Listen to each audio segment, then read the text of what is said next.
Hello student, कैसे हैं आप सब। एक बार पुनः आप सभी का आपके अपने चैनल सी कोचिंग क्लासेस पर स्वागत है। क्लास 12 केमिस्ट्री एनसीईआरटी चैप्टर 13 में कुछ महत्वपूर्ण अपक्रियाएं यहाँ पर कराने वाला हूँ, तो वीडियो को अंत तक देखना। कई सारे ऐसे महत्वपूर्ण अपक्रियाएं रहेंगे जिनको आपको अच्छे से तैयार करना है। पहला रासायनिक अपक्रिया है कार्बिल एमीन अपक्रिया। ठीक है, एमीन समूह का अपक्रिया है कार्बिल एमीन अपक्रिया। इसके पहले भी आप लोगों ने क्लोरोफॉर्म में कार्बिल एमीन अपक्रिया पढ़ा था। शायद आप लोगों को याद होगा कि जो कि हेलो एल्केन और हेलो एरीन चैप्टर 10 में था। तो कार्बिल एमीन अपक्रिया सेम है, यहाँ पर एमीन है इसलिए यहाँ पर कार्बिल एमीन अपक्रिया ऐसा पढ़ रहे हैं। ठीक, तो देखिए, जब एलिफेटिक तथा एरोमेटिक प्राथमिक एमीन को क्लोरोफॉर्म तथा एल्कोहलिक KOH के साथ गर्म किया जाता है तो एक अत्यंत अप्रिय तीक्ष्ण गंधयुक्त यौगिक आइसोसाइनाइड अथवा कार्बिल एमीन प्राप्त होता है। मतलब इसमें एमीन लेना पड़ेगा और क्लोरोफॉर्म लेना पड़ेगा और एल्कोहलिक KOH लेना पड़ेगा। ठीक है, सेम अपक्रिया स्टूडेंट इसके पहले आप लोगों ने पढ़ा होगा। तो सबसे पहले क्या लेते हैं, एलिफेटिक एमीन। एलिफेटिक मतलब R समूह जुड़ा रहेगा, RNH2 है, बेंजीन रिंग नहीं होगा। यदि बेंजीन रिंग जोड़ देंगे यहाँ पे तो एरोमेटिक हो जाएगा। ठीक, इसको अपन किससे कराएंगे, प्राथमिक एमीन है, क्लोरोफॉर्म से क्रिया कराएंगे। क्लोरोफॉर्म का सूत्र होता है CHCl3। ठीक है, आपका क्या रहेगा, एल्कोहलिक KOH, तो ये आपका हो गया KOH। ठीक, इसके कितने अणु लेना है, तो फिर आपको यहाँ पे जैसे Cl3 है तो K3 की आवश्यकता पड़ेगी, तो 3 अणु ले लेना है। इसको क्या करते हैं, गर्म करते हैं। ये डेल का चिन्ह मतलब गर्म। तो एक अत्यंत अप्रिय तीक्ष्ण गंधयुक्त यौगिक बनता है जिसे आइसोसाइनाइड कहते हैं। जैसे आपके पास R है और क्या बनाएगा, NC। ठीक है, आइसोसाइनाइड NC, साइनाइड यानी CN होता। यहाँ पे देखिएगा K जो है Cl से क्रिया करके 3 KCl बना लेगा, क्योंकि 3 Cl है यहाँ पे, 3 का इसलिए मल्टीप्लाई किए। साथ में स्टूडेंट यहाँ से H और यहाँ से H निकलेगा और 3H2O के रूप में बाहर हो जाएगा, क्योंकि ऑक्सीजन यहाँ पे 3 है तो 3 का मल्टीप्लाई कर दिए। अब ध्यान ये रखना है कि जो आपका ये कार्बिल एमीन अपक्रिया है तो यह केवल प्राथमिक एमीन पे ही संभव है स्टूडेंट, ये कभी भी द्वितीयक और तृतीयक एमीन में संभव नहीं है। तो प्राथमिक एमीन में ही कार्बिल एमीन की अपक्रिया संभव होती है। तो पहला अपक्रिया क्या था, कार्बिल एमीन अपक्रिया। कार्बिल एमीन अपक्रिया क्लोरोफॉर्म का रासायनिक अपक्रिया भी है और यहाँ पर एमीन का भी आपका रासायनिक अपक्रिया है, क्योंकि एमीन और क्लोरोफॉर्म दोनों हैं। तो यदि आ जाता है कार्बिल एमीन अपक्रिया, चाहे चैप्टर 10 में पूछा जाए प्यारे भाइयों, चाहे चैप्टर आपका 13 में यानी 13 चैप्टर में पूछा जाए, कार्बिल एमीन अपक्रिया यदि पूछा जाता है तो बस आपको इतना ही लिखना है कि एलिफेटिक हम लेते हैं, प्राथमिक एमीन लेते हैं और इसको क्लोरोफॉर्म तथा एल्कोहलिक KOH के साथ गर्म करते हैं तो एक अत्यंत तीक्ष्ण गंधयुक्त आइसोसाइनाइड बनता है जिसे कार्बिल एमीन कहते हैं या इसे कार्बिल एमीन प्राप्त होता है। तो पहला अपक्रिया आपका हो चुका है कंप्लीट। दूसरा रासायनिक अपक्रिया है डाईएजोकरण या डाईएजोटीकरण भी ऐसा नाम आ जाता है कभी कभी। तो ध्यान देना है, डाईएजोकरण में क्या होगा कि एरोमेटिक एमीन कम ताप पर नाइट्रस अम्ल से क्रिया करके डाइएजोनियम लवण बनाते हैं। एरोमेटिक एमीन, अब मैंने एरोमेटिक एमीन में क्या बताया था कि जब आपके पास एमीन के साथ यानी NH2 के साथ C6H5 जुड़ जाए वो कहलाता है एरोमेटिक एमीन। ठीक है, इसकी क्रिया यदि हम किससे करा दें स्टूडेंट, नाइट्रस अम्ल के साथ क्रिया करा दें, नाइट्रस अम्ल के साथ क्रिया करा दें तो डाइएजोनियम लवण बनता है, इसे कहते हैं डाइएजोनीकरण। या ऐसा भी आ जाता है डाइएजोटीकरण, डाइएजोनीकरण। ठीक है, तो डाइएजोकरण भी है तो भी वही है, डाइएजोनीकरण होता वो भी सही है। ठीक है ना, तो डाइएजोकरण में क्या होगा, डाइएजोनियम लवण बनेगा। तो एरोमेटिक एमीन लेंगे, है ना, इसकी क्रिया किससे कराएंगे, नाइट्रस अम्ल से कराएंगे तो क्या प्राप्त होगा, डाइएजोनियम लवण। ठीक, तो चलिए क्रिया कराते हैं। इसमें उत्प्रेरक के रूप में क्या लेते हैं, सोडियम नाइट्रेट, जैसे NaNO2। ठीक है, इसकी क्रिया पहले HCl से कराते हैं तो बनता हमारे पास नाइट्रस अम्ल HNO2, यही नाइट्रस अम्ल और आपका NaCl बन जाता है। यही जो नाइट्रस अम्ल है क्रिया करता है किससे, आपका एरोमेटिक एमीन। एरोमेटिक एमीन जैसे C6H5NH2 हो गया, यह है आपका क्या, एरोमेटिक एमीन है। क्या है, एरोमेटिक एमीन। ठीक, इसकी क्रिया नाइट्रस अम्ल HNO2 से कराते हैं। ठीक है, तो क्या बनाता है प्यारे भाइयों, जब ये आपस में साथ में HCl रहता है, HCl तो लेना पड़ेगा, गरम करेंगे लगभग 273 केल्विन पर होता है, 273 केल्विन ताप पर। तो क्या बनाएगा देखिएगा, C6H5 है ना, तो C6H5 बना लेता है, यहाँ से N है, यहाँ से N लेता है तो N2 बना देता है और Cl यहाँ से लेता है तो N2Cl बना देता है। ठीक, साथ में स्टूडेंट यहाँ पे जैसे मान लीजिए सोडियम है तो ये सोडियम जो है NaCl बनाता है। ध्यान रखिएगा, यदि मैं आपको यहाँ पे क्रिया करा दूँ तो आपका NaCl तो मान लीजिए अलग हो गया, यदि यहाँ पर लेते इसको तो NaCl बनाता, तो यहाँ पर क्या बन सकता है, N2Cl बन चुका है आपका। पानी की मात्रा देखते हैं H2O, कितना हाइड्रोजन निकलेगा H2O, तो 2 अणु ले लेते हैं, तो 2 अणु यहाँ से हैं हाइड्रोजन, हाँ ये आपका कंप्लीट हो गया, ये रिएक्शन बन गया, ये डाइजोनियम लवण है।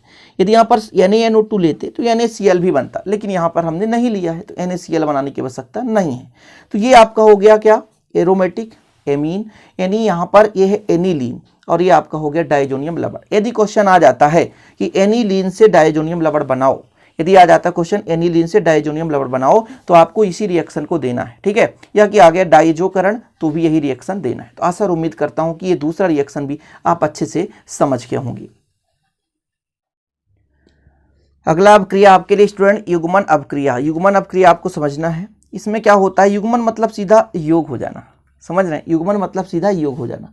थोड़ा सा है लेंदी, समझने की कोशिश करेंगे कि जब डाइजोनियम लवणों, डाइजोनियम लवण है आपके पास, 2 डाइजोनियम लवण ले लें, डाइजोनियम लवणों की अवक्रिया फिनाल अथवा प्राथमिक एमीन से कराई जाती है। प्राथमिक एमीन से कराएंगे तो एजो यौगिक बनते हैं, यही अवक्रिया युग्मन अवक्रिया कहलाती है। मतलब हम डाइजोनियम ले लें N2Cl, ठीक है, इसके साथ प्राथमिक एमीन ले लें तो एजो, जैसे पैरा एमिनो एजो बेंजीन बना लेता है, पैरा हाइड्रॉक्सी एजो बेंजीन बना लेता है। तो स्टूडेंट इसको क्रिया कराते हैं, दोनों अब क्रिया कराएंगे, यहाँ एक फिनाल के साथ और एक प्राथमिक एमीन के साथ, ठीक।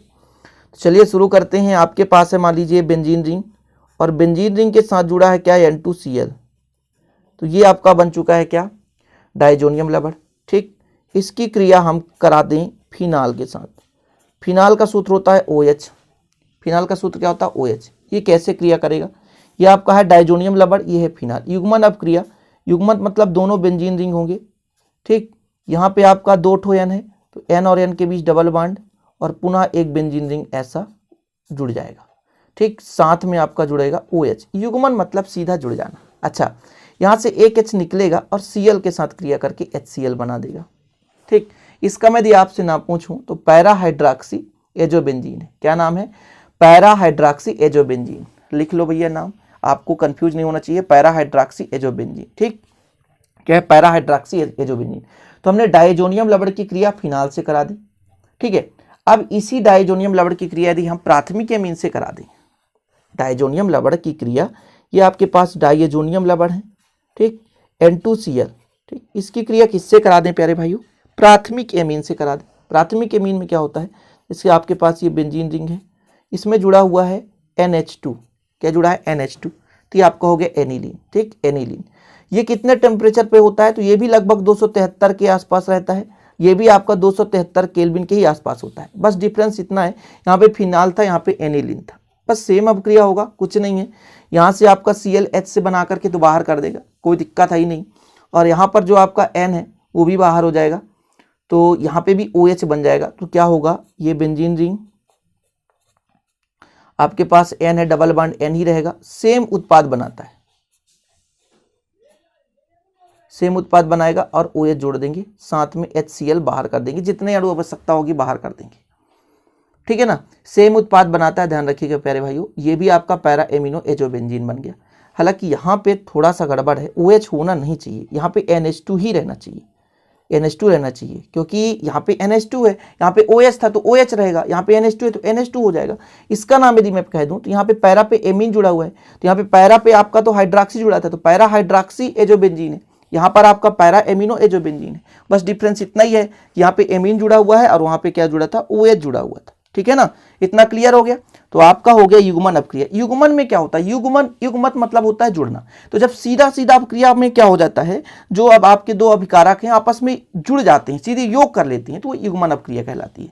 यह जो अपक्रिया है क्षारीय माध्यम में होता है, लगभग जो युग्मन अपक्रिया है क्षारीय माध्यम में होता है। इसका पीएच मान लगभग 9 से 10 के बीच रहता है, तभी ये अपक्रिया संपन्न हो पाती है। ओके, तो तीसरा भी अपक्रिया कितना सिंपल था, बस आप समझने की कोशिश करें, यूं आसानी से कोई भी अपक्रिया आप समझ सकते हैं और सीख सकते हैं। नेक्स्ट अपक्रिया आपके लिए अमोनी अपघटन। अमोनी अपघटन ये क्या है, अमोनिया अणु द्वारा अपघटन अमोनिया अपघटन कहलाएगा। अमोनिया क्या होता है, NH3 होता है, मतलब अमोनिया की क्रिया यहाँ पे करानी पड़ेगी। अब हम क्या करेंगे, CX बंध का विदलन करेंगे। अमोनिया अणु के द्वारा CX बंध का विदलन करेंगे। C मतलब होता है कार्बन, X का मतलब होता है हैलोजन तत्व, कोई भी हैलोजन तत्व, मतलब एल्किल हैलाइड आपके पास होना चाहिए। यहाँ पे अमोनिया के द्वारा एल्किल हैलाइड में हम क्या करेंगे, बंध का विदलन करेंगे। यही जो प्रक्रिया कहलाती है अमोनी अपघटन। क्या अमोनी अपघटन? तो चलिए अमोनिया का सूत्र क्या होता है, NH3, सिंपल तरीका। RX लेंगे क्योंकि आपके पास एल्किल समूह कार्बन होना चाहिए और यहाँ पे स्टूडेंट क्या होना चाहिए, हैलोजन तत्व। CX बंध का विदलन करेंगे। देखिए कैसे होता है, पहले जो है आपस में ये प्रतिस्थापी अमोनियम लवण बनाता है। कैसे, ये R है, यहाँ पे डायरेक्ट NH2 जुड़ता है और NH2 में पॉजिटिव आता है और एक इलेक्ट्रॉन ये X ले लेता है, यहाँ पे निगेटिव बनता है। ठीक, अगला पुनः ये रिएक्शन करता है। ठीक है, ये रिएक्शन किसके साथ करता है, मान लीजिए तो यदि मैं यहां से निकाल लूं NH3 है तो HX बाहर हो जाएगा, तो क्या बनाएगा, RNH2 बनाएगा, RNH2 बनाएगा, सिंपल है। पुनः इसकी क्रिया हम RX से करा दें, पुनः RX से करा दें, प्लस कर दें, तो एक R और जुड़ जाएगा और HX पुनः बाहर हो जाएगा, तो R2 हो जाएगा, यहाँ पे हो जाएगा NH। और पुनः यदि हम RX से क्रिया करा दें, पुनः HX बाहर हो जाएगा, यहाँ से H निकलेगा और X से क्रिया करके बाहर कर लेगा, H और X बाहर हो जाएगा और बन गया R3 और N बन गया। यदि और आगे करेंगे स्टूडेंट, और आगे यदि करना ही चाहते हैं आप, तो R4 N पॉजिटिव के रूप में और X निगेटिव के रूप में बनेगा। लेकिन यहां तक आप करा दो। अब घटन करा रहे हैं ना, अमोनिया के द्वारा RX बंध का आप घटन करा रहे हैं। अमोनी अपघटन मतलब तोड़ना, तो अमोनिया अणु द्वारा हम CX बंध के विदलन क्रम को क्या कहते हैं, अमोनी अपघटन कहते हैं। मतलब हम क्रम से क्रिया कराते, पहले RX से कराए तो एक HX तो बाहर हो गया भैया, एक HX बाहर हो गया, फिर दूसरा HX बाहर हो गया, फिर HX बाहर होता है, हर एक में HX जो है बाहर हो रहा है, हर एक में HX बाहर हो रहा है। ठीक है, यहाँ पे लास्ट में भी H ही नहीं है तो कहाँ से X बाहर होगा, इसलिए पॉजिटिव और निगेटिव हो जाता है। ठीक, तो ये हो गया आपका अमोनी अपघटन। अगला अभिक्रिया स्टूडेंट एसिटिलीकरण। एसिटिलीकरण में क्या होता है कि वह प्रक्रम जिसमें एक अणु CH3CO समूह प्रवेश कराया जाता है उसे एसिटिलीकरण कहते हैं। मतलब एसिटिलीकरण में CH3CO समूह क्या करता है, प्रवेश करता है। इसके लिए अपन क्या करते हैं, एसिटिल क्लोराइड या एसिटिल हाइड्राइड अभिकर्मक लेते हैं। ठीक है ना, तो एसिटिलीकरण में एसिटिल समूह CH3CO, कभी कभी CH3COO निगेटिव भी होता है, लेकिन CH3CO यहाँ पर प्रवेश कराएंगे। इसके लिए चाहे हम एसिटिल क्लोराइड ले लें या एसिटिक एनहाइड्राइड ले लें, जो भी लेना है तो ले सकते हैं। तो एसिटिल क्लोराइड लेते हैं अपन। एसिटिल क्लोराइड का सूत्र क्या होता है, CH3COCl। इसकी क्रिया किससे करा दें, एमीन का हम रासायनिक अपक्रिया पढ़ रहे हैं तो एनिलीन से करा दें। एनिलीन का सूत्र क्या होता है, ये आपके पास बेंजीन रिंग है, इसमें यदि NH2 जुड़ा हुआ है तो ये कहलाता है एनिलीन। ठीक, क्षारीय माध्यम में क्रिया करता है, क्षार। ठीक, तो क्या बनाएगा देखिएगा, यहाँ पे जो है आपका CH3 है तो CH3 रहने दो। ठीक, कार्बन है तो कार्बन रहने दो, ऑक्सीजन इसके बाद डबल बॉन्ड तो ऑक्सीजन रहने दो। यहाँ से एक H निकलता है और Cl से क्रिया करके HCl बना लेता है, तो बचेगा क्या आपके पास, बचेगा यहाँ पे आपका NH बचेगा, तो NH हो गया, बेंजीन रिंग हाई है। ठीक, और साथ में स्टूडेंट क्या निकला, यहाँ से H और यहाँ से Cl निकल कर HCl बना लिया। इसका नाम है एन फेनिल एसिटेमाइड या एसिटेनिलाइड।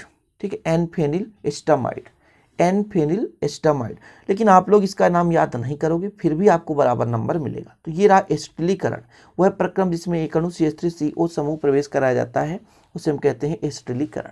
तो ये हो गया कंप्लीट। 4 रिएक्शन है, 4 रिएक्शन है यदि आप तैयार करते हैं तो कम नहीं है स्टूडेंट। और भी जो भी रिएक्शन है मैं आपको कराता रहूँगा। प्लीज़ आप लोग लाइक कर दें और चैनल में जाकर के एक बार प्लेलिस्ट विजिट कर लें, बहुत सारे वहाँ पे वीडियो मिल जाएंगे। आशा और उम्मीद करता हूँ वीडियो पसंद आई होगी। ठीक है, अच्छा लगे तो लाइक करना बिल्कुल ना भूलें और लाइक कर दें, क्योंकि हमारा मोटिवेशन आपके लाइक और कमेंट से ही मिलता है। चलिए मिलते हैं अगली वीडियो में। जय हिंद, वंदे मातरम।